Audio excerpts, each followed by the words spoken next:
Namaste, sir. Namaskar, namaskar. Wonderful, very good. Thank you so much, sir.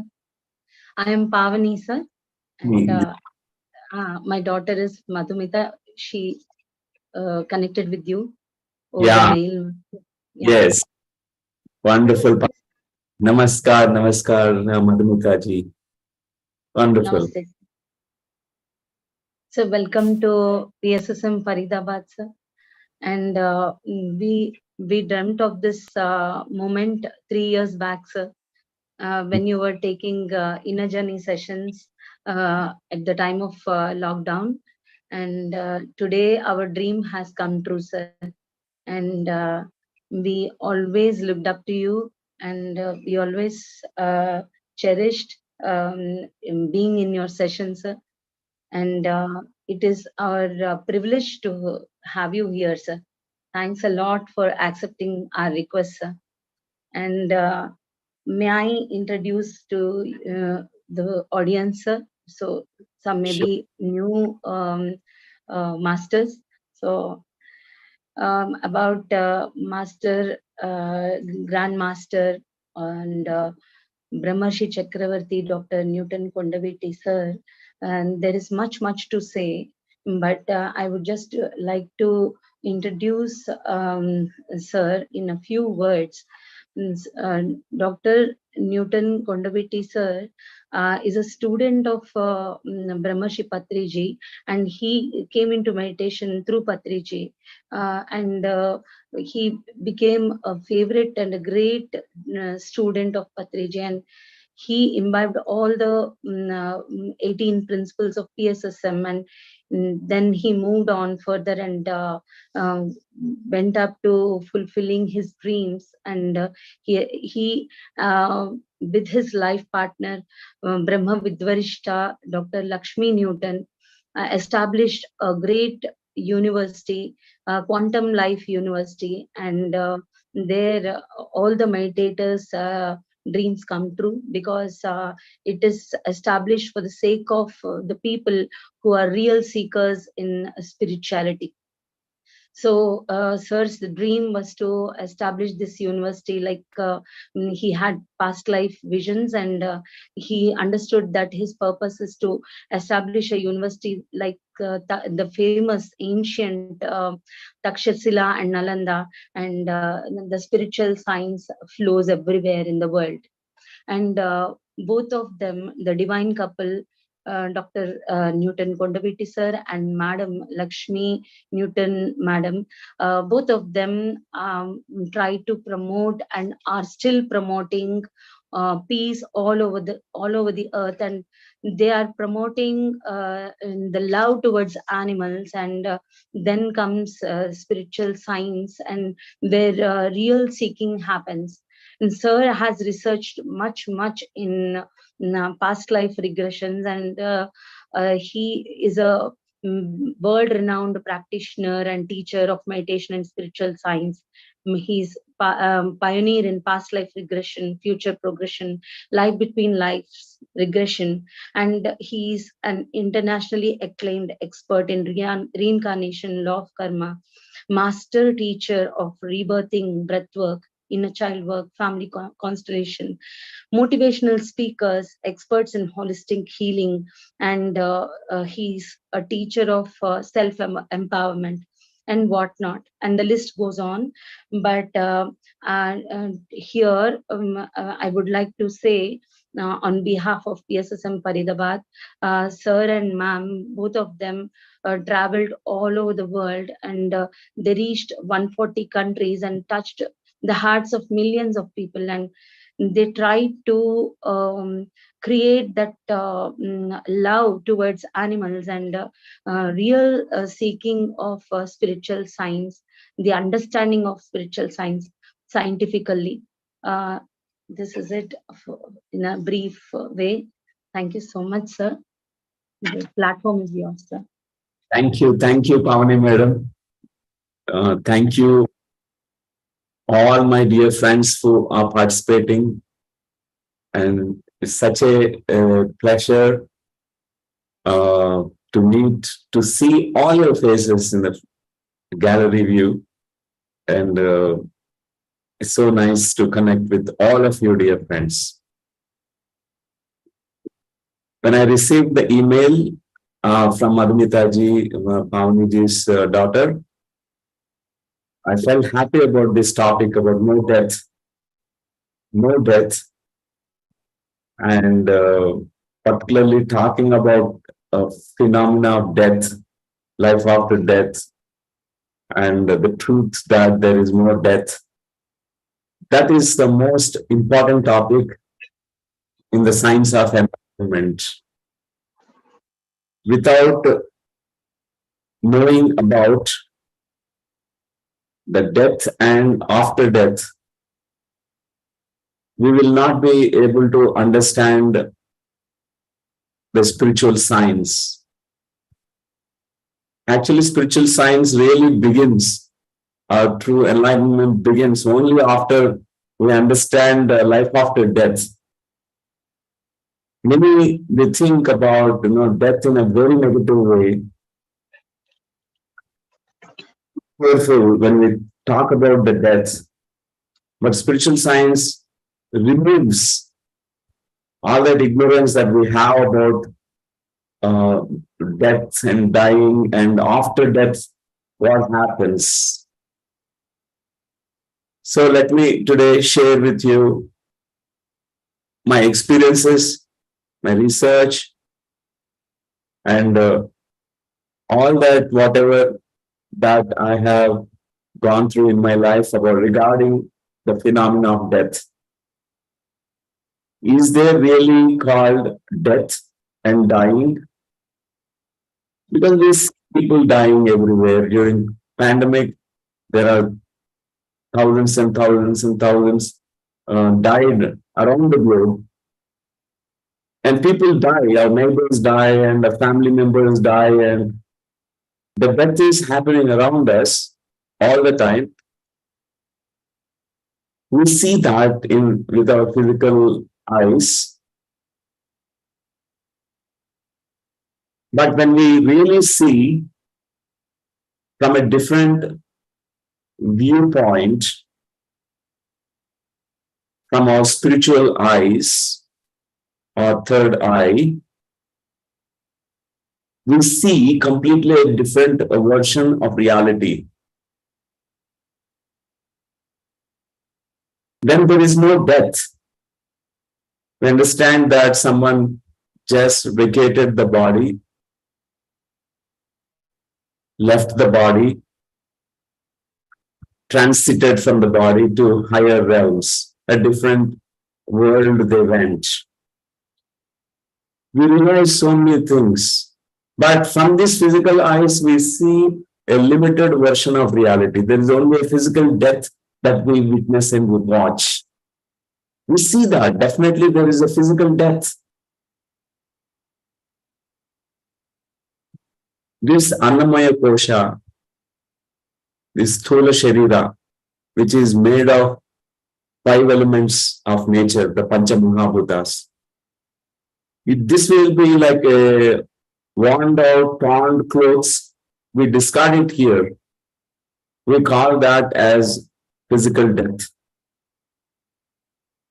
But spiritually, from a higher perspective, there is no death.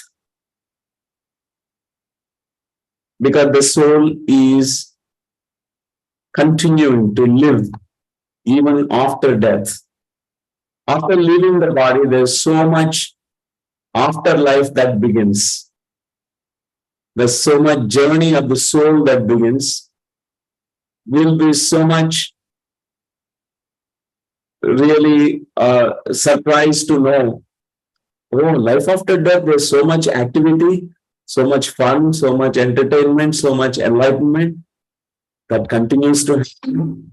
We generally think that whatever happens between birth and death, the first breath that we have taken when we came into this world and the last breath that we exhale and vacate the body, only the experiences that we go through here is the only experience that we collect in this physical plane. But there is something more than this. Even after death, we continue to have experiences. We continue to have profound experiences, a different kind, nature of experiences, a different state of consciousness we experience. So today we are going to talk about it. We are going to understand about this life after death. Because the whole life that we live is a preparation for actually how we die. This entire life is just preparation for the last moments. It's the grandest moment, the last moments of our life. If you have lived your life fully, 100%, 200%, participated, enjoyed, celebrated your life, you have not left any stone unturned. You had all experiences,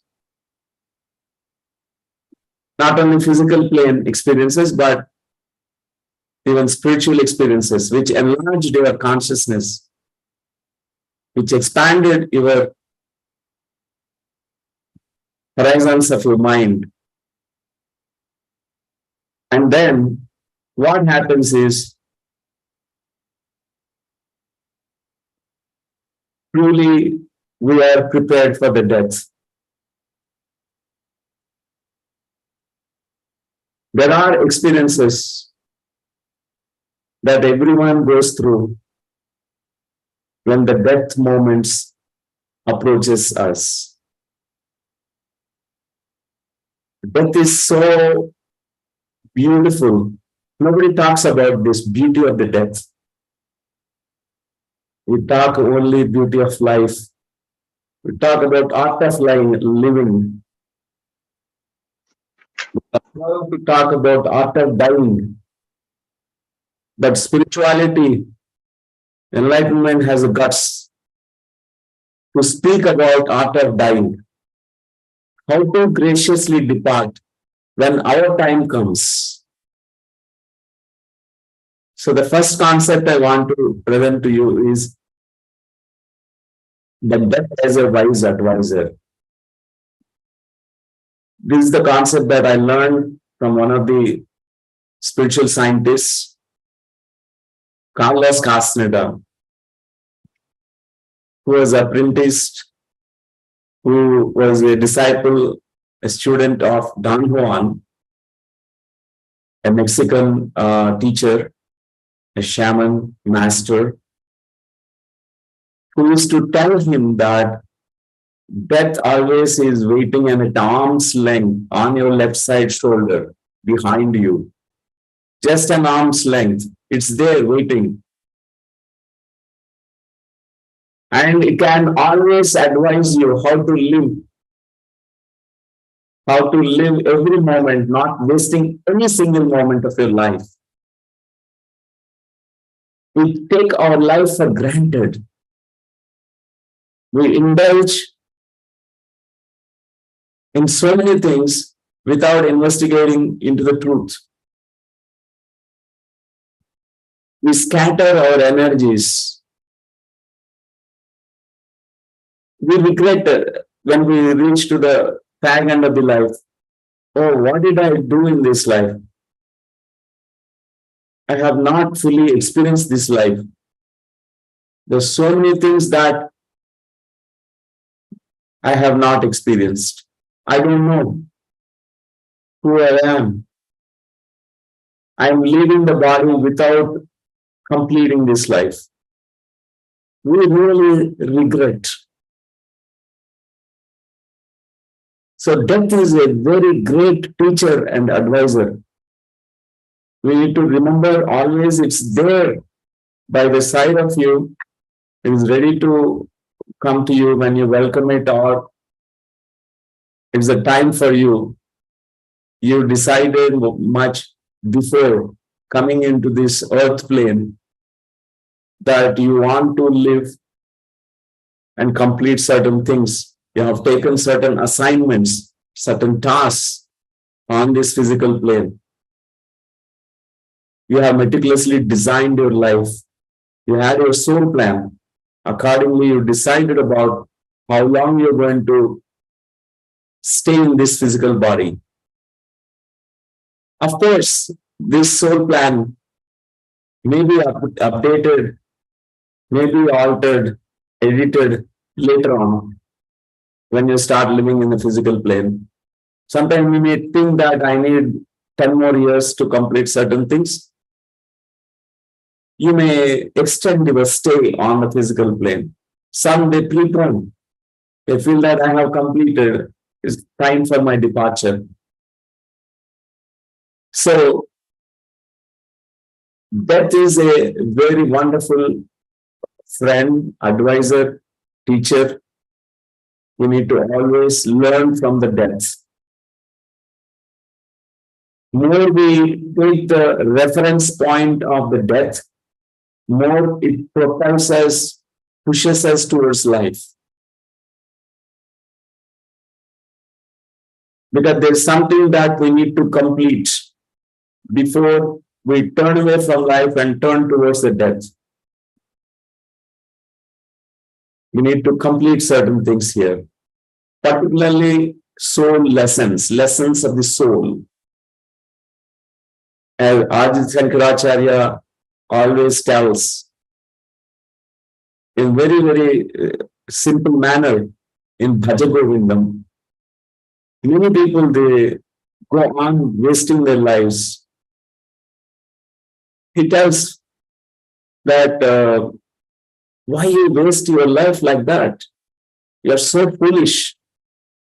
Without realizing your soul, you are at the fag end of the life. You try to chant, you try to do meditation at the very fag end of the life. At that time, your backbone is not assisting you, not helping you, it's not supported. You can meditate even at that time. So he is giving a warning to the humanity that when you are very, very young, start your practice of meditation. Know about yourself, realize your soul, learn the soul lessons. Bhaja Govindam, Bhaja Govindam, Govindam Bhaja Modamate, Samprapte Sannidha Kale, Nahi Nahi Rakshati, Dilkuran Karane, Bhaja Govindam, Bhaja Govindam. Samprapte Sannidha Kale means when our death is approaching, that time we try to become very spiritual people. But by that time, we don't have sufficient energy to sit down and meditate. We can't even do swachaya, we can't read book. It's so important to know that the death is here at an arm's length on your left side shoulder, and take that advisor's help all the time. It's telling you that I'm waiting for you. Don't waste any single moment of your life. This is a battleground. The earth plane is a battleground. Every moment is with a refined consciousness, refined awareness. We need to journey in this battleground. There's a great battle happening all the time because the duality is there inside you. The battle is inside you. You are the warrior who stepped into this battleground. Anytime death can come, but a warrior never fears the death. Considers death as a wise advisor. That's how a warrior trains himself as a most impeccable and courageous person. Faces all the fears. and always moving forward. So, dear friends, the second concept I would like to share with you is Maya is the technical word that we hear from the Sanskrit, Samskrita Bhasha, Maya. And another word that we also hear is Yamadharmaraj.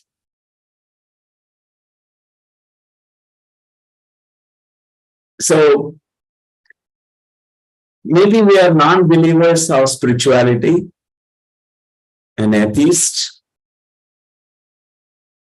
and a scientist, a material scientist who only says that the matter is real. Whatever that you speak about the invisible soul or spirit, it doesn't exist because I don't see it. What is the proof that there is soul? What is the proof that there is life after death? How can I believe? A scientist argues with you. And how to explain to a scientist? How to convince him? We can't convince anyone. And only thing is, everyone will be convinced about soul, spirit, life after death. Because when we reach to our own fag end of the life, all that we think that which is very real, this world we think is very real. Every human being thinks that I'm going to live eternally. We don't know we're going to die in 1 year. Many people think that, oh, they build a building, a big building, and they check with the expiry date for everything. You know, building engineers, they check, oh, can this building stay at least 50 years, 100 years? That person is not sure that 1 year also he is going to stay. He may vacate the body any moment when his time comes. But we check with expiry date, forgetting our own expiry date. We think that we're going to live forever, but it is not true. Everyone's breaths are counted on the planet Earth.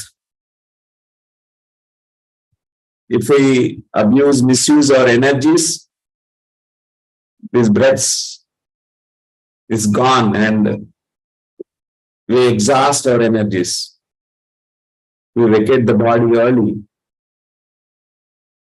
So when we reach the fag end of the life, all that Maya, whatever that we think is as real, we think it's all unreal.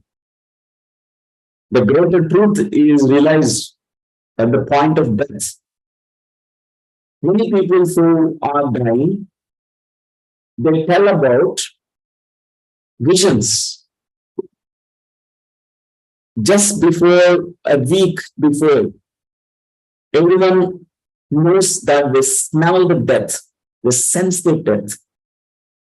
At least 9 months before, just like a child is inside the womb for 9 months, in the same way, 9 months before, we get the signals. We sense our death. It's right there. Something is happening, and we also tell about that in the conversations that I may not live forever. We tell to our family members. There are certain decisions that we take in the physical plane. So there are visions that appear for many people. The departed loved ones are the guides, and those light beings, they appear for most of them, particularly those meditators. These beings are very much, present. They can perceive them well in ahead. At least 2 spiritual guides. They escort like they welcome them, they welcome the grand welcome they give from the physical plane to the astral plane. They accompany that soul. And it's such a beautiful experience. But many, if they are not prepared, the death, leaving the physical body, the identification with the body, that I am the body, and what happens to my children, what happens to my car, oh, I bought new things, my building, my gold, my money, all that, clinging and attachments, all that will not be making us leave the body easily, effortlessly. We're going to reject those guys. We say that I don't want to see you. Go away, go away. But they wait because the time has come. And exactly one day before, of body becomes cold, feet becomes cold, the physical body, the energy becomes lesser and lesser, so metabolic activity will be slowing down. We feel that our feet, and because the blood circulation is suddenly slowing down, the not enough chi or the energy available to you at that moment. And then slowly, one by one, all the organs starts functioning because your etheric body is trying to get dissolved, dispersed, move away, and your astral body is ready to go out. And just few hours before, you will be exiting the body, entering the body. This exercise continues for many.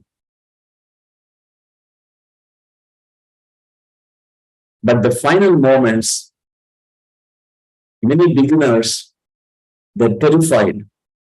They're so terrified because they do not know the unknown, terrain, life after death, because they don't have any experience in meditation. A meditator is prepared for the death.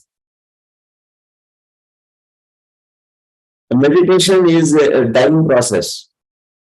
When we meditate, we are dying to the past. We know what death is, what greater consciousness is. We experience it. Meditation prepares us. So a non-meditator, a beginner in this field, or who is a non-believer or don't have any understanding about life after death, it is so scary for them. They'll be so much terrified about the death.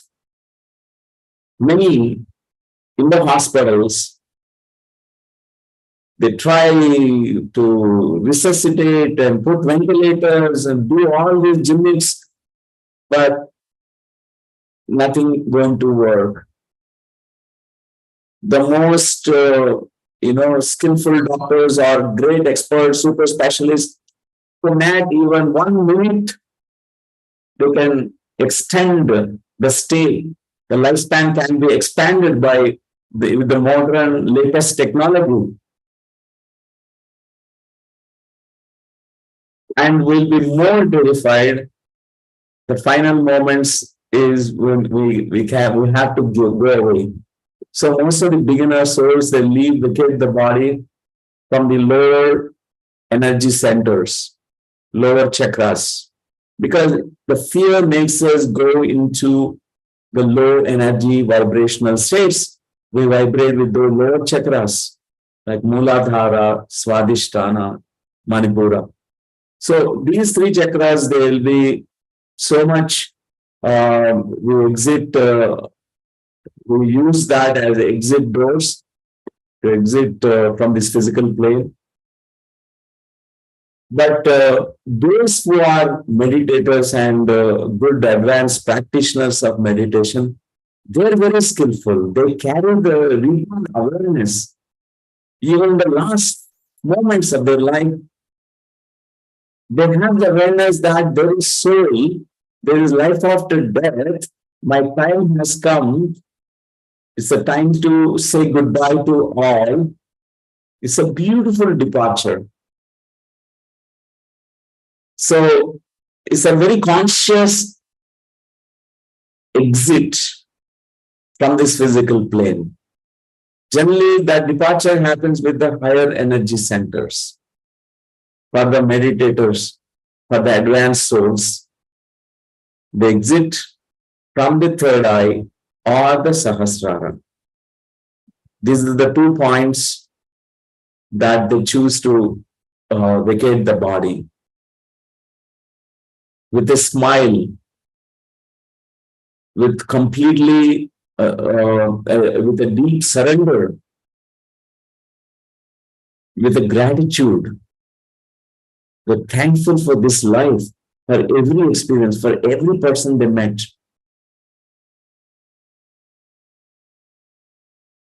And such a beautiful death they experience.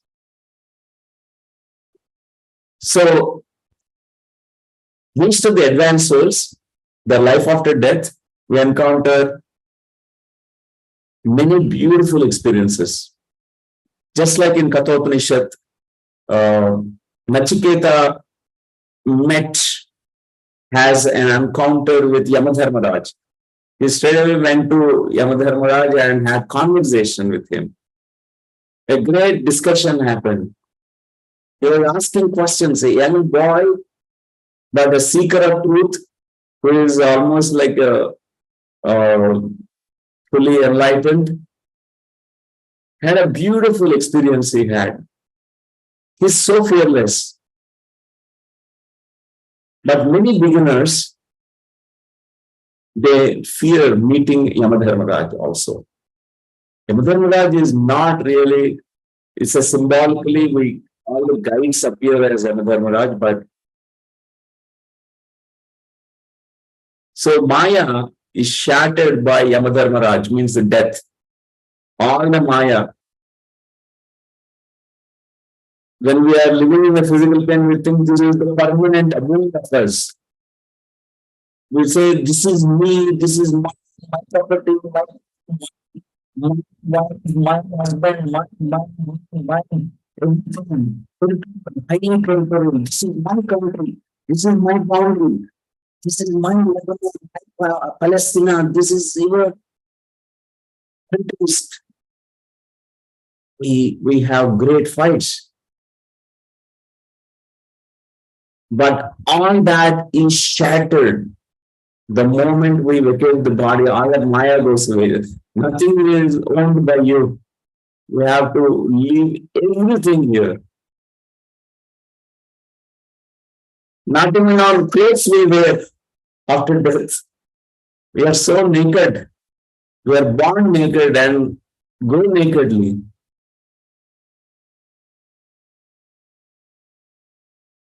And this Maya is shattered with the death. Yamadharmaraj. Maya, if you rewrite these words in a reverse way, Yama, Maya, Yama. Those meditators who sincerely practices meditations, have experiences, realize their soul, they already shattered the Maya, all the illusions of life. One of the grandest illusion of life in life is death is real. We think that death is real. But we realize that's the grandest illusion. There is no death. Death is not a full stop. It's a comma. There is a continuation. There is a temporary pause. Okay, I come back again.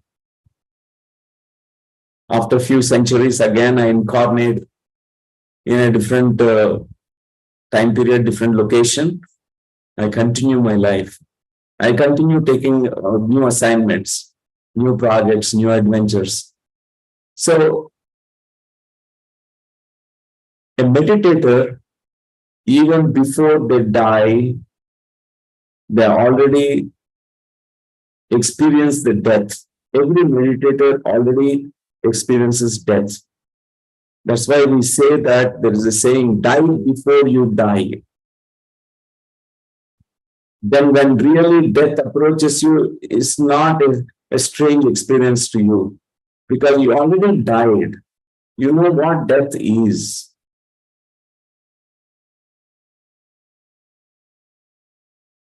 Even though this world is a Maya, this place is a great illusion, full of illusions. It's a Maya Sabha. In Mahabharata, there is a great story about Maya Sabha.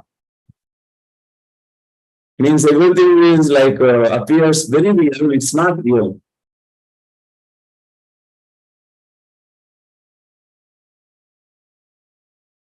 The truth that we realize, it will make us completely override this Maya. Even though we continue to live here in the physical plane with all the illusions, but those illusions are not touching us because we are with the flame of truth. The truth, like a flame, is ever lit inside us. We know that all relationships are dramas here. Who is mother? Who is sister? Who is brother? Who is... After vacating the body, we will laugh. We're all friends. This relationships is only here. In the physical plane, there is also illusion here. But after leaving the body, no relationships there. Only friendships exist there. Abhimanyu, if you know his story, he left the body in the battlefield earlier, and Arjuna was in a great sorrow. Very dear young son left the body, very young age. As a father, he is grieving. That grief is natural, and Lord Sri Krishna told that, okay, you are grieving, okay, you want to meet your son? And Arjuna also asking every day that, I want to meet my son. Where is my son? Okay, you want to see, then go. So Lord Sri Krishna made him to journey to that astral plane in an astral journey, outer body experience, where Abhimanyu is playing marble game in the astral plane. He is so playful, he is not bothered about anyone. He is utterly playful. And Arjuna was asking, hey, my dear son, Abhimanyu, I'm your father, come, my dear son. He was, who are you? He asked the question. Who are you? I don't know you. Who are you? Then he has to say that, Abhimanyu, don't you recognize me? I'm your father. There, these dramas will not be there. These rules, all the rules are here. We are not the rules, we are the souls. All the rules are connected only to this mother, father, I am the CEO of the company, I am the minister, I am the MLA. All these are roles. Roles we are playing. But we are not the roles, we are the souls. There only the souls that matters. Friendship that continues forever, even after death. So all the Maya is shattered when we take the death as a beautiful advisor and a reference point, and it can really enlighten us. I like the topic enlightenment on no death because it really enlightens us. Real enlightenment comes to us. So the third, I want to share the concept. And anyone in between also, I encourage you to interact. It's good to interact. Any questions so far and anything that you would like to share? Let's have to interactions and then continue with the third concept. Anyone who want to raise their hands and digital hand, and so you may tell about anything, any experience regarding the death and what's happening in your life. Yes, and you can unmute and Yes, Kimshukji, you can unmute yourself. Atmavandan Masters, Atmavandan Sir, it's a really beautiful experience that you are sharing. And just a small point I'd like to reiterate. Most of the experiences which you have shared in last 5 minutes, to be precise, yeah. they were repeat of the sessions which we have had with other masters. And the last 10 seconds which you said, I just told my wife that, we are all dead. So I've already experienced it. You don't exist, I don't exist. And I've already seen it. So you just explained it so nicely, and I'm really happy. We are all friends, and that's exactly the truth. We are all soul family, and we are soul friends. There is nobody who's different. So it's really beautiful. You are explaining, and you are repeating the words which we have already heard, and you have shared your experiences. It's so lovely. We can interact at the soul level so quickly, and we cannot interact at the body level. Even when we meet, we are shy of uh, seeing each other. And when we are at the soul level, we don't mind at all. So that's a lovely experience, sir. Really appreciate that. Thank you Well, so much. Wonderful. thank Love you, you. sir. Thank you. So beautiful. Thank you. Thank you, sir. Yeah. And Yes, Madhavi, Good evening, sir. Namaskaram. Thank you so much, sir, for the wonderful session. And I'm really a fan of your, especially for the past life regressions and all. And I have one question, sir. Actually, I lost my mom in the pandemic, and she keeps coming. So yeah, and then yeah, I've learned it, and regarding this death and everything, all the masters have cured me. And today I could see that it's laughing face and not like a like really. I had a really the deepest pain, I would say, which I was not able to remove, and thankful for all the masters who made me today what I am. And wow. but yes, really, I appreciate and I gratitude to each and every master who made me today what I am. And now my mom still keeps on coming it. And we also decoded that she's not an earthbound the soul anymore, and she's dead. So I wanted to ask, like, also my dad comes. My dad, I lost my dad a long ago. But how long these people are trying to help me or trying to guide me? You know, they have been gone for such a long time, but still they are there with me. Like as you said that they have not gone anywhere. They are there with me. I'm letting them to go. Come on, you can just be happy. I can take care of myself, guys. Don't.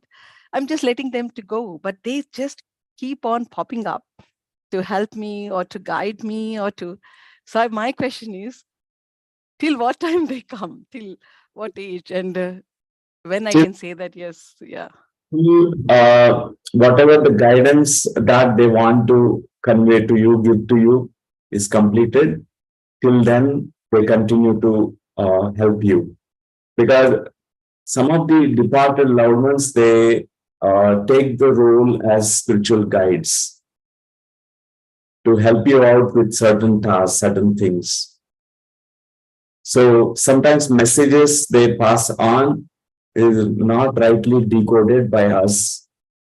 And they try to tell that same thing over and over again, either in the dreams or in meditations or in through your feelings and intuitions.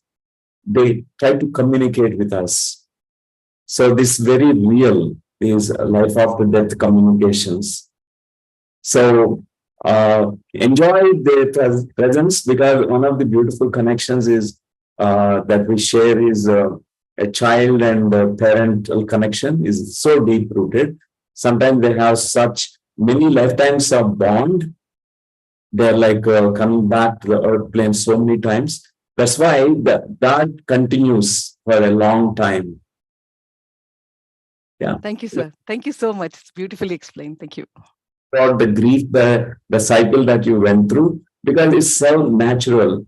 When someone vacates the body, the first thing that happens is the grief that comes to us. And one should not suppress the grief. Yes, absolutely. And it's a very natural cycle. Very quickly, a meditator goes through all that stages of the grieving process very quickly and reaches to the level of acceptance. Otherwise, most of the people, they try to read immediately Bhagavad Gita and say, oh, we are souls and we should not grieve and suppress the grief. But instead, organically, holistically, something need to unfold from our own selves. And the grieving process is completed with more insights and wisdom that we learn. Yes, absolutely. Any death, it shakes the whole family. Yes. It's like a wake-up call for the whole family. And Yes, thank you so much, sir. Thank you so much. So clearly elaborated and explained. I'm so happy for it. And on the death, enlightenment on death, what Madhu Gajala has taken on the pandemic time, that was the time period where even I have learned it, all these sessions to understand what exactly that death, and that was the deepest pain and grief I had. And not only me, but the whole family in my house, because my mom was very, very beautiful. So it was really a very great journey. As you said, that the meditator is now like really trying to go away from this Sahasrara Chakra. You're absolutely true. That's really so beautiful. Just to connect to the universe. That's it. Yeah. Beautiful. Thank you so much. Thank you. And afterwards, again, we take the sharings, and one more concept I'll share with you regarding how we transit from this physical plane to the higher planes. Because it helps us, all of us, when our time comes, we will have a kind of map. Before we go to Varanasi, or Mount Kailash, Manas Sarovar Yatra, we do some kind of research, right? We have a map. Oh, this is the road, this is the way how to do parikrama, and all that we will be knowing a little bit. So, in the same way, in the life after death, we need to have a little bit of map, what happens. So generally we talk about the death, we only relate with the physical death. There are two more deaths that happen for an advanced soul, for a meditator. So the three deaths that we go through, Sthula, Sukshma, and Karana Sharira. The three deaths. There's a great master who proposed a beautiful concept. It's called Pancha Vimsati. I'll put it in the chat box, or I'll write it in the whiteboard. Maybe type it here.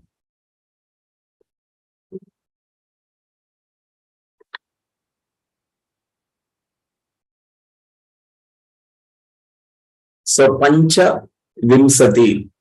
It means it is number 25. Panch means 5. Vimsati is 20, 25. Means our entire structure of our consciousness and creation, it is 25. Number 25. The creation and uncreation happens with the number 25. Sankhya Yoga by Kapila Maharshi, Kapila Mahamuni, he has given this concept. So through this, we can understand about the three deaths that occur to us. So what are the different bodies that we have, which also will be left behind when we are dying, definitely this physical body, there are 5 elements which are preparing or creating this physical body. Just this physical body, all the cells and the bones and muscles and blood, lymphatic vessels, and all that is nothing but 5 elements. Just 5 elements, different combinations and permutations. It made this physical body, and this entire physical universe is just Pancha Mahabhutas, 5 elements. So when we are dying, this 5 elemental body is discarded here. The very second body along with it is the etheric pranamaya kosha also is going to stay for some time. People say it is 14 days. It stays here, that energy, and also it just merges into the nature, in the Prakriti. So the astral body then, it continues the journey into astral planes, astral worlds. The astral world, the number is 17. According to Kapila Maharshi, he decoded it so beautifully because astral body is made of 17 components. One is Manas and Buddhi. One is Manas, second is Buddhi, and Pancha Jnanendriyas, all the 5 sensory operators, perceptions that we have, 5 sensory organs, is part of the astral body. The astral body, all the experiences we gather with all the Pancha Jnanendriyas, it will be stored in the astral body. That's why this also is part of it. And Pancha Karmendriyas, all that functioning, like your hands and your feet, all the excretory organs, and some of these are Pancha Karmendriyas. What are the karmas that we are doing? Execution of all the things. And another 5 things, 5 means Pancha Tanmatras, subtle forces which are creating the 5 elemental nature. For example, earth, water, fire, and wind and space is created by a subtle force of energy, subtle energy. That subtle energy is known as Tanmatras. So,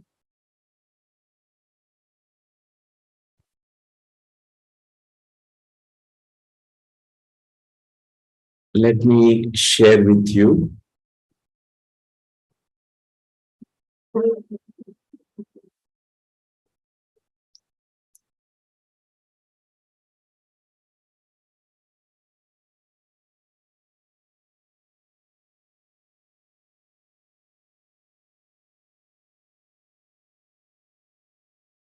So, astral body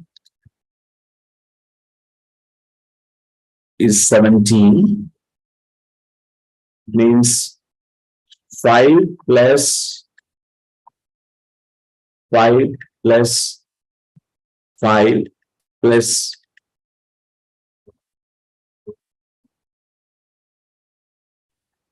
2. So, Pancha Jnanendriyas,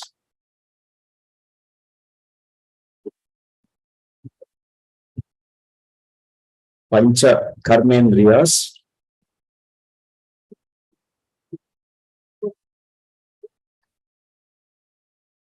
Pancha Tanmatras, and Manas and Buddhi. So this is the astral body constitution. Astral body is prepared by these 17 components. So when we are leaving the body, astral plane, what happens is we are going with all these 17 components. Manas, Buddhi also traveling with you. Pancha Tanmatras, Pancha Jnanendriyas, Pancha Karmendriyas, all that will be there. And in the astral plane, after having certain experiences, you're going to even discard the astral body.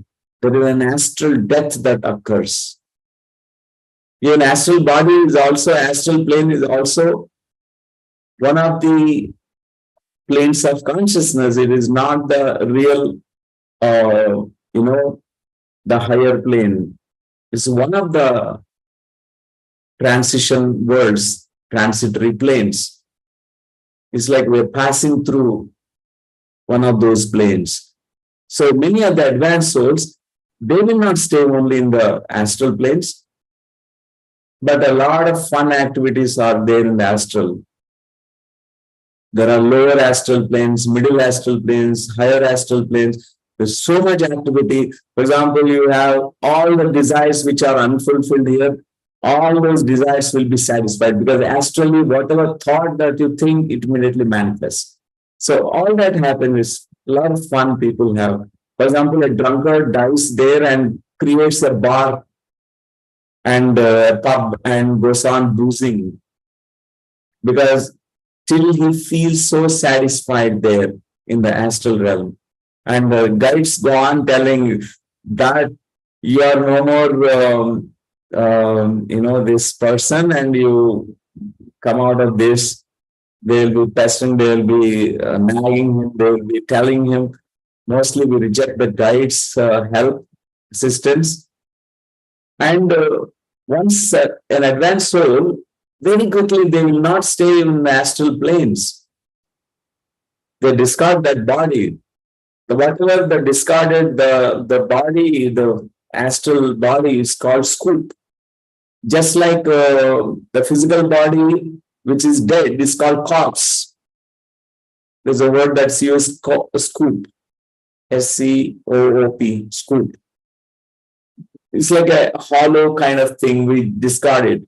So many people who have these astral experiences, when they meet, they're not real. Mostly they're meeting those shells, only empty shells they're meeting, the astral shells. But the advanced souls, they go to the causal body. The causal body is manufactured primarily by two elements.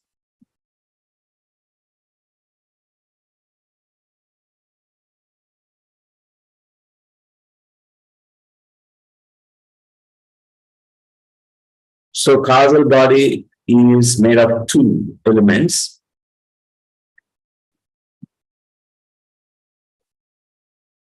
One is chitta and ahankara. So karana sharira is made of these two, chitta and ahankara. So we all have these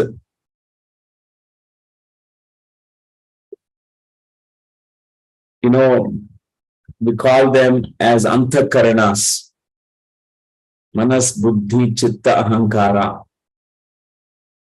So karana sharira is made by these two components called ahankara. What is ahankara? That I, jivatma, you have very unique, very, very special fragrance. Your energy signatures are there in that ahankara. It's not that whatever ahankara that we talk about in the physical plane, that someone is so rude and egoistic. Not that ahankara. This ahankara is about your own unique energy signature. So you are very unique in your soul's expression, your soul energy. So that is the ahankara, that I. And chitta is your subconscious mind is known as chitta. Because we have so many earthly journeys, so many experiences that we carried, so many lifetimes, so many incarnations, all that is stored in the chitta. So your causal body carries all that. So the Sanskrit word for causal body is Vijnanamaya Kosha. All that experiential wisdom that we carry is called knowledge body, knowledge sheath. So when an advanced soul goes to the causal body, causal planes, Karana Lokas, there also it's not the real abode for them. Even that is also so unreal. It's just like how it is Maya in the physical plane, physical body is like a Maya. Astral also is like a Maya. So unreal. Even causal is also unreal. So there is a causal death that occurs. Karana Sharira is also left, discarded there. So quickly, an advanced soul moves up to the next plane where there is a number one that exists, that you are that oneness consciousness. So supracausal.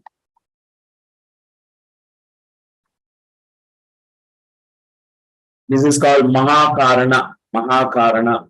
Beyond cause and effect, beyond cause. So here the number one is there. So if you calculate all that numbers now, supracausal 1. So you came from supracausal planes, Satyaloka, higher planes. We are only one. First, only one Paramatma, only one that is existing. But when you take this causal body as a sheath, like a space shoe, you wear that clothes, and the causal 2 adds. So 1 plus 2, 3. Then astral body clothes you wear, 17 components will be adding, then 3 plus 17 is 20. Then when you wear the physical costume, the physical body here,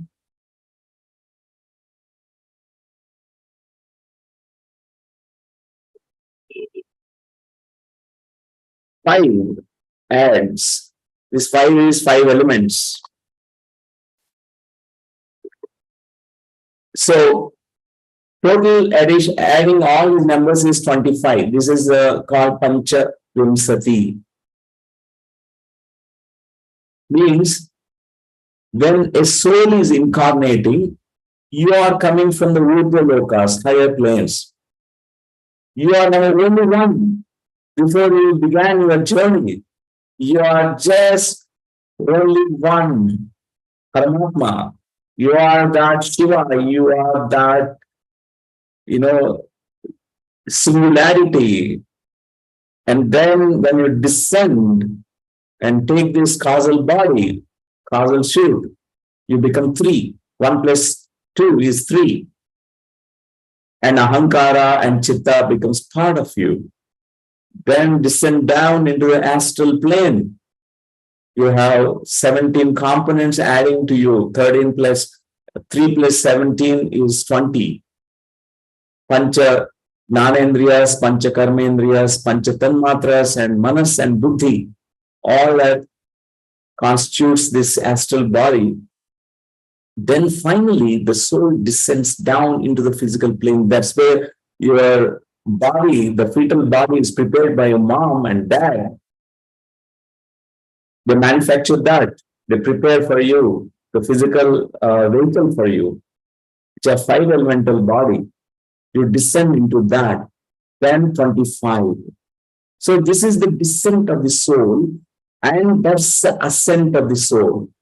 When we are dying, exactly the same process. This is the descent, that is the ascent. A meditator also experiences this ascension. We don't need to really die to go into these Mahakarana Lokas, the planes, the worlds where we have come from, because our consciousness is always non-linear, non-local. Only thing is our identifications in the physical plane limits our consciousness. We restrict ourselves. But the moment you are, beyond conditional things, because meditation makes you unconditional, it removes all the conditions, limitations. It makes you connect with your original nature, your soul nature. That's where we have that experience of all these 25, one by one. People have that experience of subtle body experiences. So this concept, the great master Kapila Maharshi has given to the world. One of the greatest masters, grandest masters, is a Sankhya Yoga expert. He told that one statement is called Jnanan Muktihi. With only the knowledge of the self liberates your soul, liberates this Jivatma, which is entering into the cycles of birth and death. So friends, this entire life that we are living, and particularly the spiritual path that we have found, is a preparation for the end moments of us.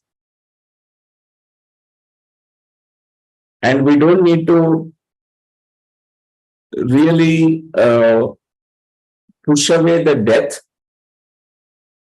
We always know there is so much beauty in the death also.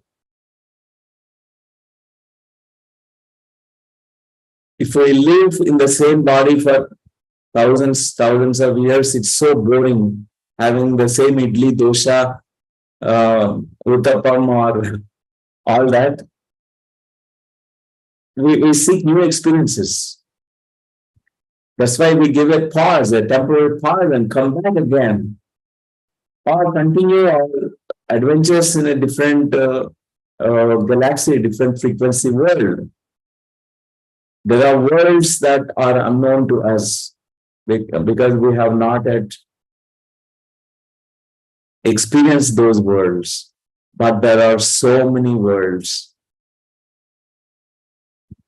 So, dear friends, we take some more questions, some more sharings. Yes, Urviji, please unmute yourself. Namaskaram, Dr. Newton. Namaskar, Pranam. pranams, Urviji. So happy to be here and to be talking to you. Really, thank you so much for this beautiful wisdom.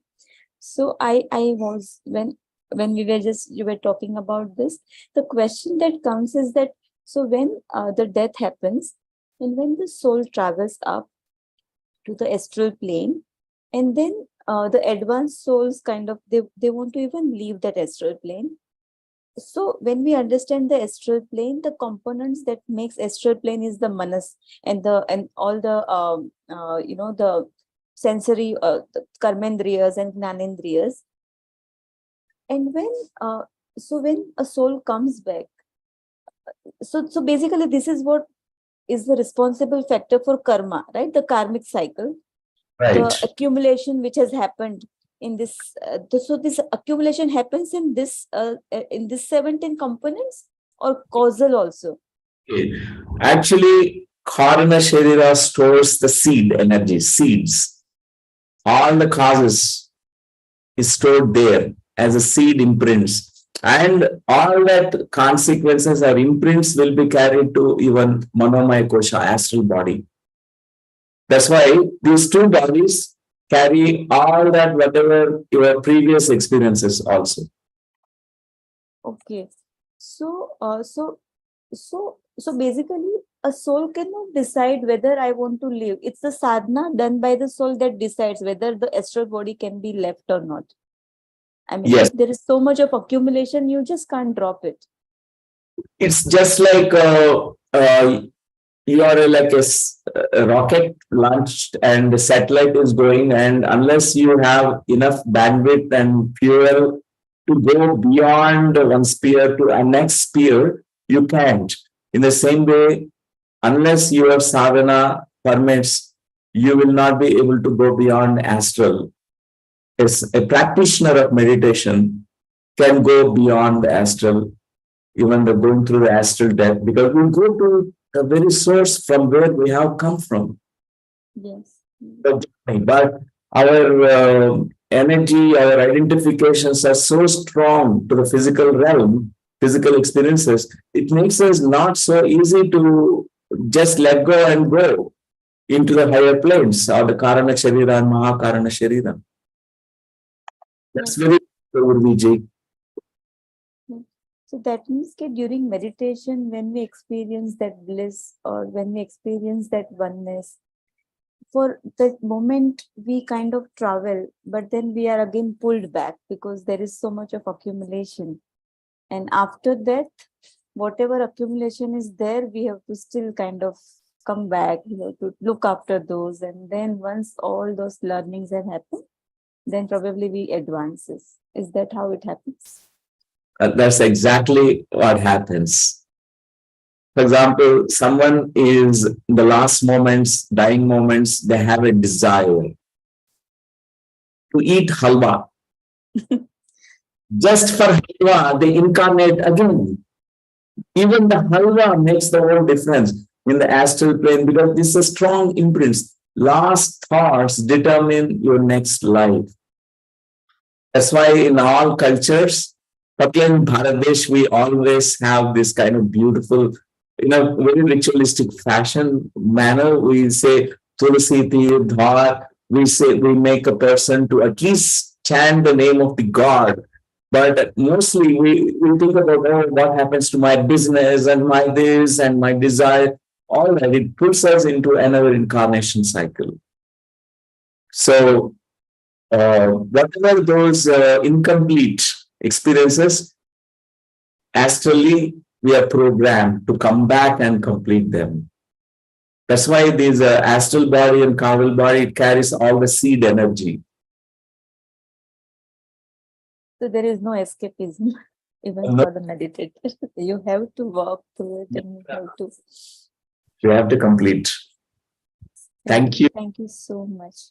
Looking forward to come and meet you. Yeah. Thank you. So one more sharing. Okay, yes, Suresh ji, please unmute yourself.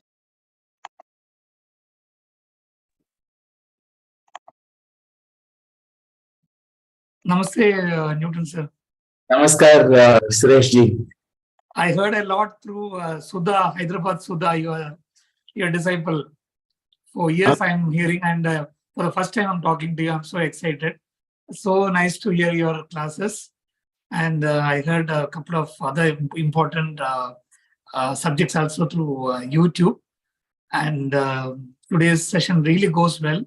And the way in which you told the experience what we really go through when we do meditation is really, really excited. When you told that we feel the experience of death when we do meditation. So death experience is nothing new for meditators. It's a new eye opener for me. So many a times I used to think, where am I going in the meditation, 2 hours, 3 hours? So what's really happening? So I was not having any answer for that. So I was advised to do this meditation I am doing. But what really happening, what type of experiences, I couldn't put it in words. Now I really got a very clear idea. And doctor, I have a small doubt that, you were telling that many special doctors also could not heal something. They cannot give life and all. But my humble doubt is, there are millions of ICU doctors. They are taking out patients with, and they're coming in a very fatal condition, but they're discharging with good health, doctor. So people are discharging with life out of ICU. I have seen so many such people and such hospitals also. So when you were telling about it, I had a doubt, doctor. Yeah, I will clarify this. Yeah. The person who decided to stay back in the physical plane, in the physical body, they, no matter what happens, they will stay back in the body. Even though it is the grave accident and all the bones are fractured, there's internal bleeding. But the less medical support is given, the person wanted to stay back on the physical plane, they will stay back. Okay. The person who decides to vacate the body, no matter greatest physical support, medical support is given, they will not be able to make expand their life, extend their lifespan, even 1 minute more. So the soul sometimes decides in the last moments, it decides. It is such a phenomena, and that thought that we have in the last moments, we decide, yes, I am ready to go. That's all. Now we vacate the body. Thank you, Sureshji, for asking this question. So that's why we see many who are surviving whatever critical accidents or casualties and all that is people who decided to stay back.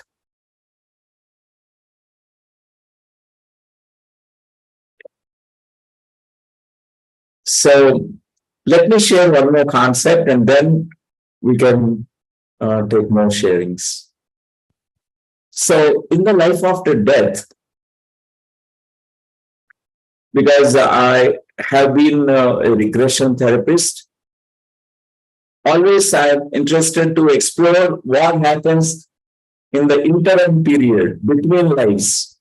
There's so much activity, so much exploration, adventure, fun that continues between life states. So every regression session, I keep an eye and I spend a little time more exploring after death. A person dies in a past life, and immediately after death, what happens? Where did they go? How did they go there to that plane? What are the activities? What are the experiences they go through? There is a map to that. There is a structure of experiences, very, very scientifically. It's all, recorded by many spiritual scientists. One of them is Dr. Newton, who is a pioneer in life between life regression. He has written few books, The Journey of the Soul, Life Between Lives Regression, The Journey of the Soul. So regression specialists, they always notice these different stages. So immediately after vacating the body, we encounter what is called as a gateway experience. It's like a borders experience of crossing the borders. Just like from our country, we go to another country, there's an airport, there's security, there is a screening process, there is an evaluation, there is a visa you need to show, passport and visa. The same way, there's a borders, there's a gateway experience. There, the spiritual guides are there. Your first spiritual guides who welcome you there. You pass through that gate. And then immediately they make you sit in a comfortable lounge, a lounge experience. Metaphorically speaking, lounge means come, we'll have orientation. A orientation chamber will be there. Some they witness that orientation chamber is spacious and some energetic vibratory world, something like that, or a place of gardens, all that. So in the orientation chamber, they all review. They make a review. They'll have a little orientation about this new place they have come. They just left the body. This is a completely a subtle world, a subtle frequency plane. So they have that orientation there. There'll be some interaction that happens with the guides. Your guides also will tell you about what happened, make you remember, make you review the life. So review of the life is reviewing through spiritual eyes, from a higher perspective, not from the physical point of view. You will assess Evaluate all your experiences in the physical plane, plus and minus and all that. Also, you will know that whether I have completed whatever that I have planned in this life or not.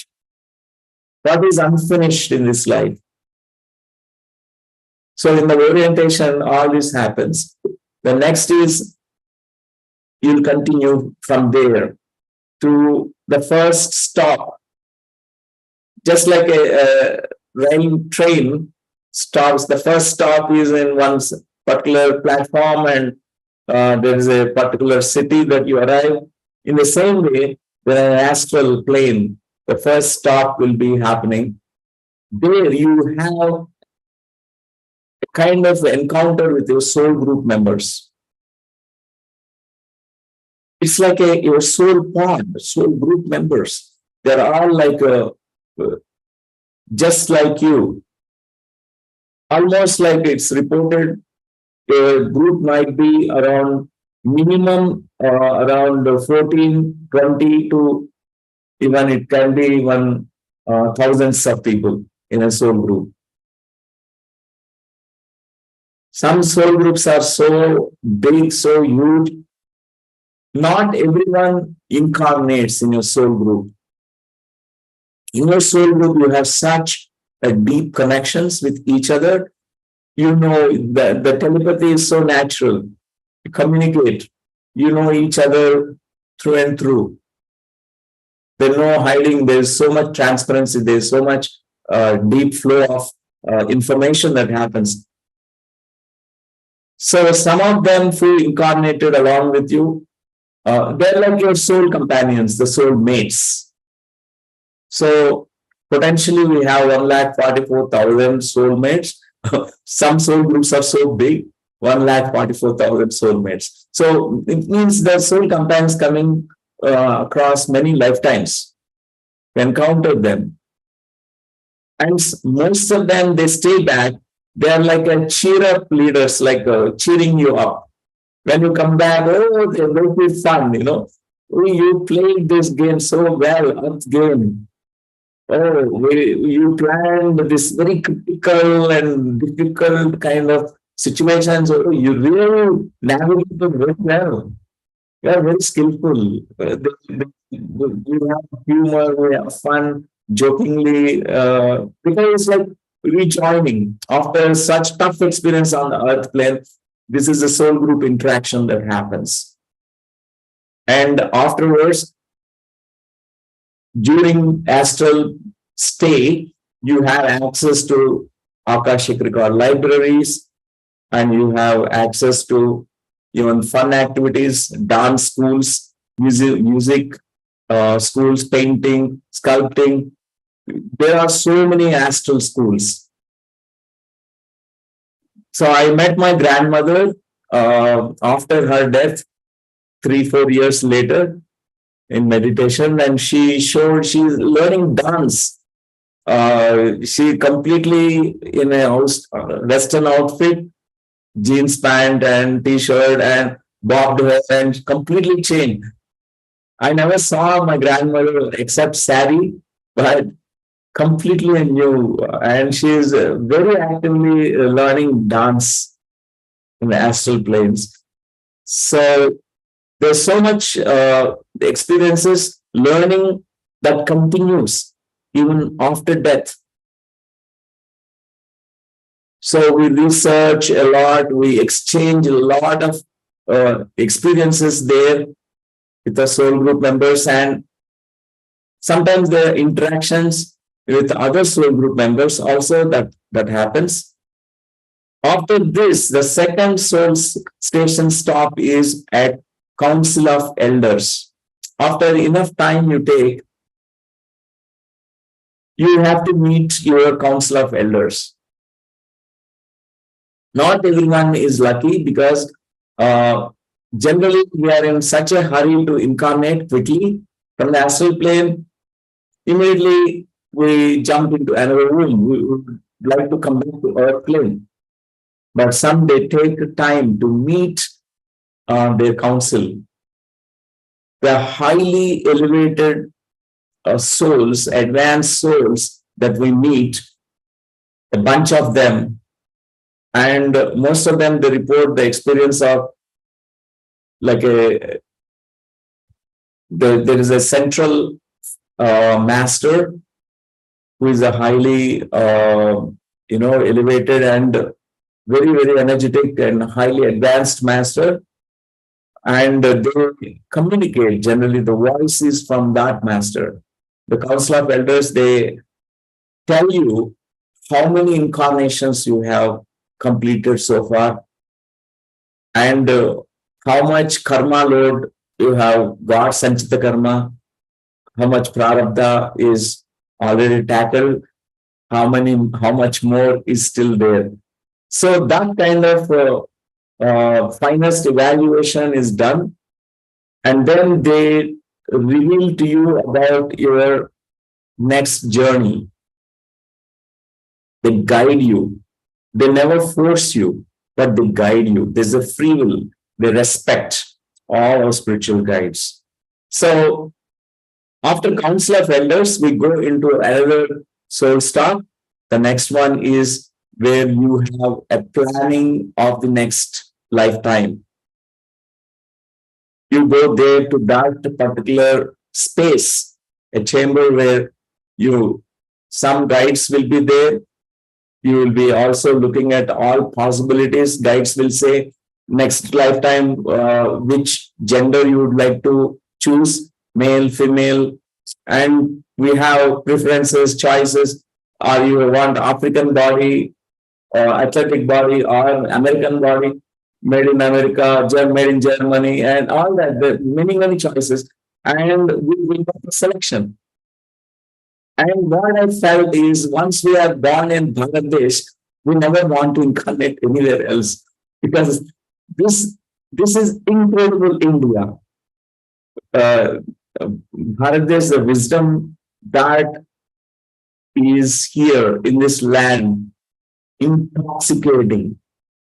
The experiences that we go through in India, one lifetime is equal to almost 10 lifetimes of experiences. We have all kinds of experience here. So we have a lot of affinity towards certain places. We have choice. We also choose our set of parents. So all possibilities we'll see, and parents, mother, father, we look at them, and if we are resonating, and then there's a kind of agreement that we make with them. This will be communicated with them. And also your script is prepared. You prepare your script. Sometimes we don't want to take help. Advanced souls, they don't want to take any additional help from guides. They don't overburden the guides, because you are good to prepare your own script. You say, this lifetime is for this. I'll go and teach spirituality, or spread these things, or making this planet Earth the most wonderful place for everyone, where there's more violence. So certain assignments we take up. So all the soul plans are designed well and ahead in this planning chamber. So this is just before we incarnate, this happens. After that, your guides will be helping you. They will say goodbye to you, because from there you come into the womb of the mother. It's the most toughest part. Many people, even though they plan to come back, but it's such a beautiful experience. After the taste of those higher realms, we don't want to come into the physical dense body. But it's an adventure. So they will say this one more time, just one more time, go. Last time only. They will tell you, they will say, we'll be with you, we'll whisper you in your ears, we'll tell you our body. And many in the life after death, they also plan about certain kind of synchronicities. just like reminders they keep. For example, once you step inside the body, you will not have any memory of your soul, about these higher planes, about spiritual guides, about all your past life incarnations, all the siddhis you have, all the experiences that you have, everything will vanish. All the amnesia happens. But guides will say at a certain point, you're going to remember them. We will remind you. So, with that encouragement, we step into the Om space. And that's why we say that very few people incarnates with awareness or conscious birthing happens. Mostly we are born unconsciously, we die unconsciously. But an advanced souls with sufficient awakened aspects of their consciousness, they have really conscious dying process, conscious birthing process.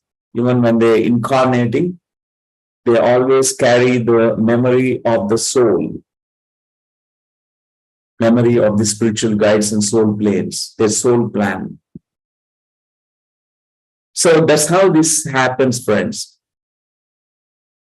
So there's so much that happens in the life after death.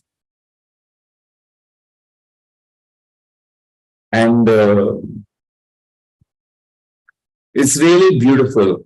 So when our own death comes, we can really say goodbye to this lifetime, and then we need to be ready for our new adventure.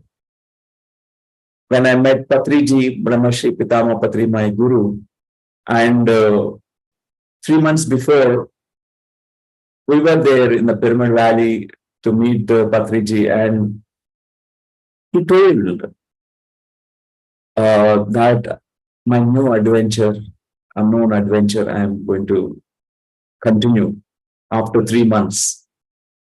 So he's so casual about it because we knew that there's new project that he's taking up, new adventure he's going to. It's such a beautiful completion. He has done all that hundreds of lifetimes it may take to, make this meditation so popularized around the globe. Anapanasati Meditation. He made it accessible, available to every rural village, everywhere nook and corners of the earth, and making this planet Earth vegetarian world, Sakahara Jagat.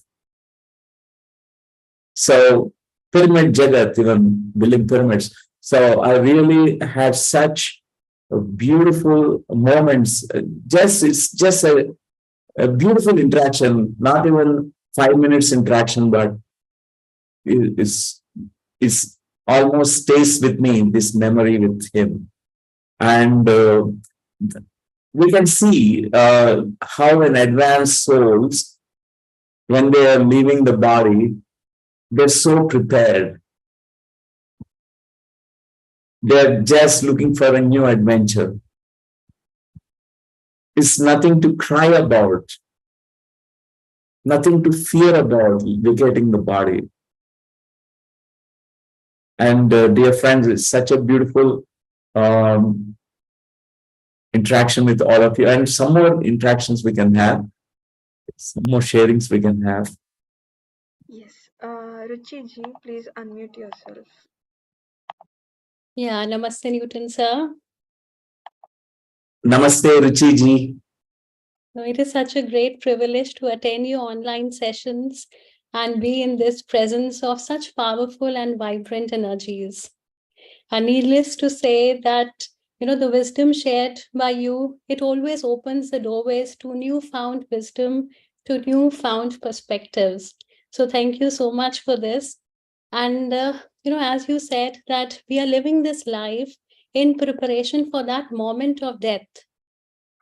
So, in this regard, I would like to seek your guidance that, when I live my life, So I see that, living the spiritual path is effortless with regard to meditation, with regard to reading spiritual books, with regard to Sajjan Sangate. But I feel that it gets challenging at times when I lead the worldly path. So how do I make living in this world also effortless as walking on the spiritual path? Wonderful question, Ruchiji. So when we come into this physical plane, we generally carry certain kind of objections towards the physical life here. One need to completely embrace the physical life. Every experience that we have in the physical plane, it matters. Not that we're going to indulge in it, experience that do come to us. And all experiences, without labeling as good or bad, non-judgmentally, even if an unpleasant experience is coming in our way, it is also an experience. We can be in a neutral observer state. Any unpleasant or pleasant will not have clinging, will not have aversion towards certain experiences, will not have clinging to pleasant experiences. Every experience, we embrace it as it is. That way, one can navigate through all physical life experiences because there is a beauty in it. It's a tangible, physical experiences are very tangible. For example, love that we talk about, unconditional pure love in the spiritual realm, spiritual plane, but one can also experience it in the physical plane. And even one can also demonstrate that compassion and unconditional love in the physical plane. Even any such things that we have profound realizations in our meditations, but one can translate that into the physical plane experiences. So wisdom that is lived in the physical plane, and it infuses all your experiences in the physical plane. For example, how you sip your tea in the breakfast. It can be such moments of joy. It's a divine experience. It can be experienced as a divine experience. So every experience, that's why I love what Patriji always talks about. Samsara and nirvana need to be embraced fully as it is. All experiences of samsara and nirvana, we are all the time riding on two horses and riding one foot here, one foot there, but it's such a kind of balancing act that we do. Those who can stay in the middle path, they are going to be like a dancer, dancing with one foot in the samsara and another foot in the nirvana. So that's how it can be done, Ruchiji. And even though we are full of excitements, full of material kind of experiences, but those who have already touched to the nirvanic experiences or meditational profound experiences, you will remain like a lotus, a dewdrop on the lotus leaf. So even though you are surrounded by so much material things, but this is incomparable with the experience of your soul. So that always we retain it, we carry the remembrance. One pointer that I can share with you is self-remembrance. The key word is self-remembrance. Always carry this self-remembrance that you are the soul all through your physical life experiences. Even though they're unpleasant, you don't like it, you don't want to do your job and don't want to participate in life, but still you have to, we continue to do that. And but remember, self-remembrance all through that is going to be really very good. Yeah, thank you so much, Newton sir. And because I remember the last time whenever you come for online sessions, I see guidance from you on how to lead a better life. And the next time I talked to you, the last thing that was a little challenging, it had already passed. So your guidance, it does make so much profound effect in life I'm sure that next time I talk to you, I would know how to rightly balance the spiritual and the worldly path. And I just need one more guidance from you, Newton sir. Just if you could, I would love to know what book or what books have touched your heart, and if you would like to share the books that have been close to your heart. Okay, so there are few books which always really stayed with me. I recommend particularly this topic about no death.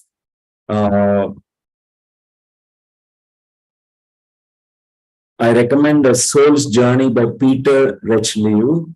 That is my most favorite book because I went through similar kind of experience. My brother vacated the body and I had regular meetings with him, conversations with him, astral experiences with my brother, something very similar. So I always really enjoy reading that book. And there is a book called Life After Death Communications by Bill Guggenheim. Exactly, I don't know the name of the book, but I think it can be, I will put it in the chat box. Bill Cunningham. I think try to type Hello from Heaven. Thanks, Harika, for sharing this book. This also is my favorite book. I really like this. Hello from Heaven, about life after death. And also, there is one author who has written about the Egyptian pyramids and who was initiated in the chambers, like Queen's Chamber, King's Chamber, and the mystery of the pyramids. She lived there in the ancient times. She recalled all those past lives, and they're not burial chambers for the dead people, and they are the spiritual acceleration chambers, actually, the energetic chambers. So the name of the book is, I think, Initiation or Initiation, I think. I think we will send you to Madhumita ji later the name of the author. So Initiation.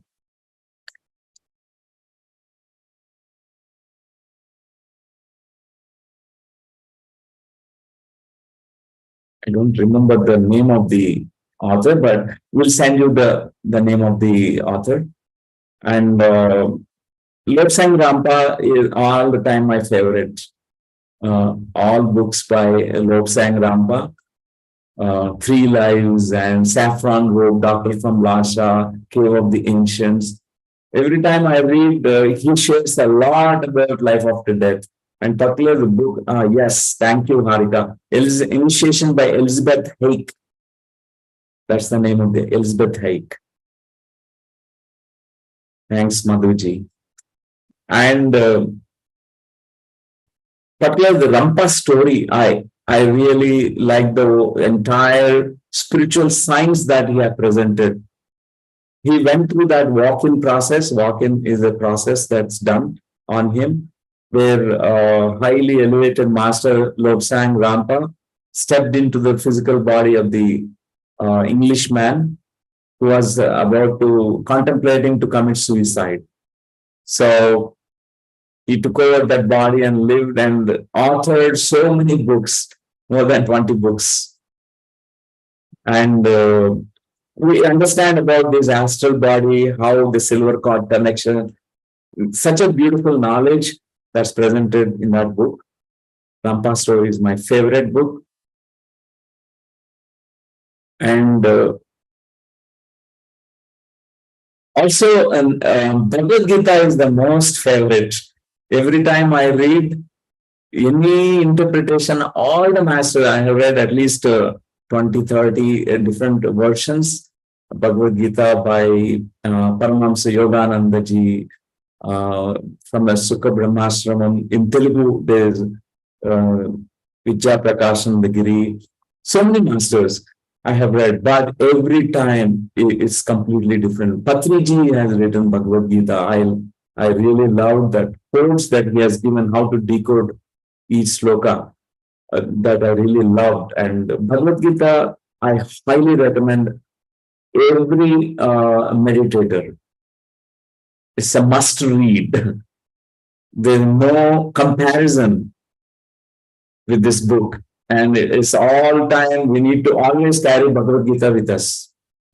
Every day one sloka. Meditate and read sloka. And in meditation, you will understand the real meaning, the essence of that sloka. Thank you, Ruchiji. Thank you so much, Newton sir. Thank you. Sir, shall we take more? Yeah, one more we can have. Okay. Yeah. Maitli ji, please unmute yourself. Hey, Newton ji. Namaskar. I'm so pleased that I attended this session, and I'm really enjoying it, and it's very informative and a lot of information, and I'm so pleased. I just want to be quick because I don't want to take too much of your time. I have a couple of questions, and some of them you've answered already, but I just have furthermore. You said about this shariras, the causal body, the 17 components, and then 2 components in the causal body, chitta and ahankara, right? So yeah. During the soul journey, when we are coming to this physical plane, learning and all the experiences and everything, and that is all stored in our causal body, yes, as chitta. Yes. So, you said that when we finally want to lose our causal body, then that means we lose our experiences as well. In other words, we give up everything to go to the... Right. So an advanced soul who is enlightened being is ready to learn all that, because already chitta is already processed. Because of the karana sharira, the karana seeds. The seeds, for example, someone is a victim in the past life or a perpetrator in the past life. All the seeds are in the karana sharira. That's why incarnate, these seed energy makes us attract such experiences. We attract the perpetrator, we go through certain kinds of negative experiences which we do not like, because the samskara vittana, samskara seeds, the seeds are there in the causal body. So what happens to a meditator is this causal body goes through a lot of cleaning process. The learning process is accelerated. Jnana karmana means wisdom burns all the karmic seeds. The wisdom of the soul, the experiences that you gain, your meditation practice and experience of the soul, it liberates you from all the karmic seeds. So your causal body, the chitta, is going to be completely purified. That's why it's so easy for an advanced soul to go to the higher planes. Okay. But when we are in the below stage, in the astral stage, so we may be born from there also, isn't it? Because we haven't given up everything. So we keep coming back, they reincarnate, get more experience and more experiences. Okay. So as we ascend and grow and evolve, then we come to a stage that we want to even give up our own experiences and everything just want to attain. Okay, now I understand. Yeah. Yeah, Okay. like, let me share this. It's like you may come back in this way, or you may come back like this, or they cross that and they go into like that, Okay. Okay. So they don't need to, come back from that first cycle like the astral plane, some plane, but they go into beyond causal, supracausal, and go into the Satyaloka. Satyaloka is the highest abode where it call that as a source experience. Okay.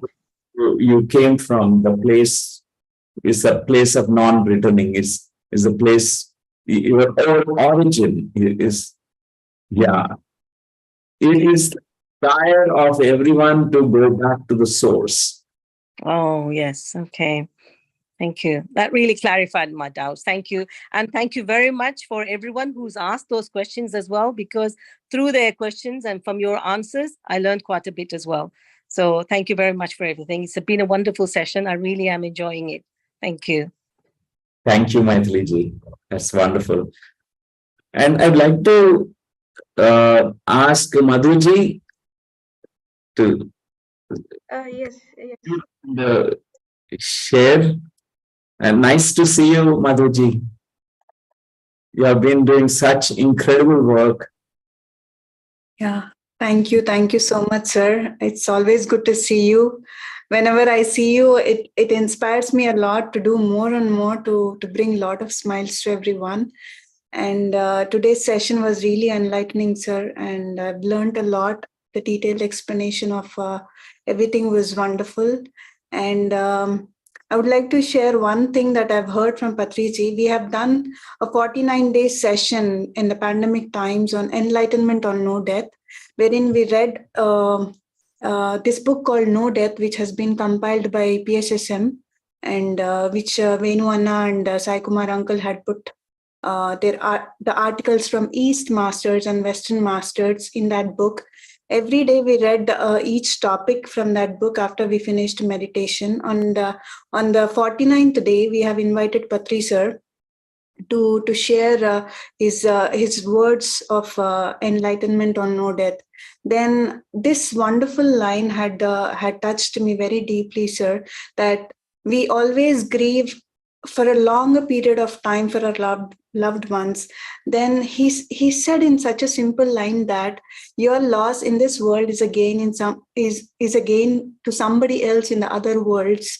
So that means, why then if somebody is gaining in the other worlds, then there is no loss at all. So they're all celebrating there. So why are you grieving here? And he also said one more statement, that if you're grieving for a long period of time, you're caging that person in the you're caging that person, and that soul wants to liberate. And in your thoughts or in your words, do not grieve, he said. So there are so many points that he had shared in that session, sir, that had given a lot of strength for us to embrace his leaving from this physical world, sir, because those sessions are very enlightening. Because if sir is saying all these things, and if we are not putting that into practice, and if we are not we are not experiencing that, then we thought a master is the one who will really get inspired and practice what the Grandmaster says, sir. So that is one thing, sir. The other thing is about Ruchi sharing her experience about material life and spiritual life. This again wonderful statement that Patriji gave me, that Madhu, I want you to be comfortable in every situation, come what may. In any situation, don't lose your comfort. Be comfortable, he said, sir. Wow. So I just wanted to share these. So I got carried away once, and he brought me back to my senses, saying that just be comfortable. I mean, middle path, that is what you shared, sir. So thank you so much, sir. Wonderful, Madhuji. Thank you. Thanks for bringing Patriji's enlightenment. The wisdom that he shared is so precious. I highly recommend Patriji's literature, Patriji's books. They are available in all languages, Hindi and English, and you can easily access them. And friends, there's one question, I think last question is, I'm curious to know the further journey when we vacate the supracausal world. Riddhi ji. And after further journey is, there's no end to that journey. It's so beautiful. There's one book that I highly recommend. It's called Education of the Oversoul 7. Education of the Oversoul 7 by Jane Roberts. It's a channeled material. It's the oversoul of the Jane Roberts channeled that material. Such fabulous information about what happens in those realms where after the supracausal planes there's so much fun there. They have discussions, they have conferences, they have meetings. Always humor. They always design. Even they create worlds, they create stars. It's like the creator, the energy of the creator, it begins from there, being the oversoul status, reaching to the oversoul status. Advanced souls, at one stage, they become the reach to that creator status. Like a Brahma Padavi, it is called. So they design, they create a star, a kind of galaxy itself. It's a never-ending process. So you can refer to further education of the Oversoul 7. I think Harika ji has kept the name. Soul 7 by Jane Roberts. It's highly, highly enlightening books, all Jane Roberts books. Whatever we speak in Upanishads, Vedas, from Bharat, from the Western, minds appealing, very logical but highly, very refined wisdom is presented, given by Jane Roberts. So we need to read all masters. East and West need to come together. Science and spirituality need to come together. And I think thank you very much and this platform, Pavani ji, for taking the shape and organizing these classes. For 40 days, it's not a joke. On just speaking about no death, the concept of no death is, I'm so pleased about this topic and the work that you have been doing this. Sir, thank you so much. May I introduce the person who got the intuition of doing these sessions? She is Master Sharda from UK. Yes. So I request Master Sharda. Wonderful, wonderful. Sharada ji, namaskar. Namaste, sir. Namaste. You had wonderful intuition. Thank you. It's a message from Master Yama, sir, from Yama Dharma. To conduct 40 enlightenment on, it's actually no death sessions. He has mentioned no death session with 40 masters. And Patri sir has messaged that it's no death. The title has to be changed, Enlightenment on No Death. So it's received from Patri sir. And thank you so much for this wonderful knowledge has shared, sir. So whatever I was thirst to know what happens to our soul, what happens when we leave our body, but everything you have explained in detail. So I am going this process in visions. So when I close my eyes, I could see all the process, sir. So thank you so much, sir. Thank you so much. That's wonderful, friends. And continue with rest of the classes, and wishing all of you great spiritual unfoldment, growth, and even material plane full of celebration. Thank you so much. Thank you, sir. Thank you, Thank you sir. so much. Thank you all. Namaste. Namaste. Namaste.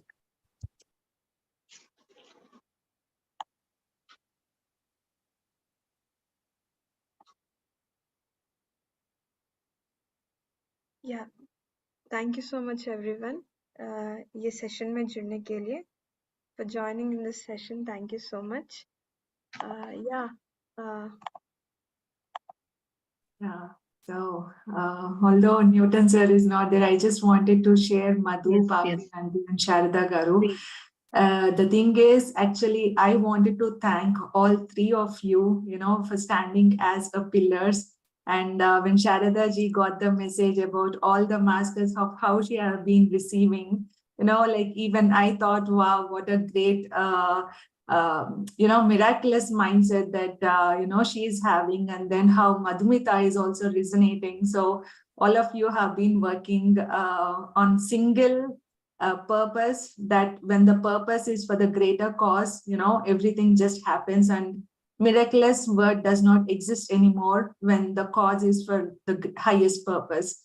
So I just thought of taking the privilege to thank all three of you on this beautiful platform, and also creating this space for all of us, to share and to ask questions. And you guys are creating that thirst for us to to grab the knowledge in whichever way is possible from all of the masters who have been coming here. And great work that you have been doing. And yes, so words fell always shorter in some situations. So thank you all. Thank you so much, Nima, for your wonderful words of encouragement. Thank you so much. It's always teamwork. Yeah, obviously. There are many in the team who are working.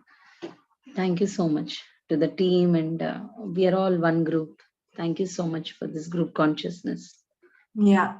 We have wiped off the boundaries also now. We are globally connected now. So that feels very, very joyful.